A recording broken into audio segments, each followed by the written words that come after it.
আমার এই চ্যানেলে দেশ বিদেশের জানা অজানা এবং বিভিন্ন ধরনের কুইজের প্রশ্ন ও উত্তর প্রতিটা দিন নিত্য নতুন কারেন্ট অ্যাফেয়ার্সের প্রশ্ন নিয়ে আলোচনা করা হয়। চলুন কথা না বাড়িয়ে ভিডিওটা শুরু করা যাক। ফার্স্ট প্রশ্ন, ভারতের নৌবিদ্রোহ কবে হয়েছিল? উত্তরটি হলো 1946 সালে ভারতের নৌবিদ্রোহ হয়েছিল।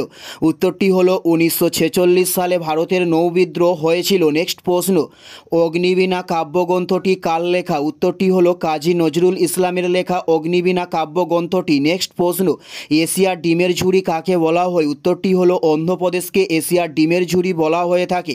উত্তরটি হলো অন্ধ্রপ্রদেশকে এশিয়ার ডিমের ঝুড়ি বলা হয়। নেক্সট প্রশ্ন, অভয়াঘাট সমাধিস্থল কার? উত্তরটি হলো মোরারজি দেশাইয়ের অভয়াঘাট সমাধিস্থল। উত্তরটি হলো মোরারজি দেশাইয়ের অভয়াঘাট সমাধিস্থল।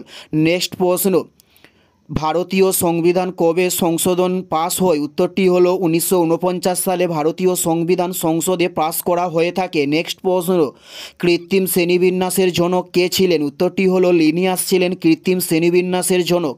উত্তরটি হলো লিনিয়াস ছিলেন কৃত্রিম শ্রেণীবিন্যাসের জনক। নেক্সট প্রশ্ন, কোন সালে কিপস মিশন প্রস্তাবিত হয়? উত্তরটি হলো 1942 সালে কিপস মিশন প্রস্তাবিত করা হয়। উত্তরটি হলো 1942 সালে কিপস মিশন প্রস্তাবিত করা হয়। নেক্সট প্রশ্ন, ড্রাম্পিং অফ কোন গাছের রোগকে বলা হয়? উত্তরটি হলো তামাক গাছের রোগকে বলা হয় ডাম্পিং অফ। উত্তরটি হলো তামাক গাছের রোগকে। নেক্সট প্রশ্ন, ভারতের সুপ্রিম কোর্ট কবে স্থাপিত হয়? উত্তরটি হলো 1950 সালে ভারতের সুপ্রিম কোর্ট স্থাপন করা হয়।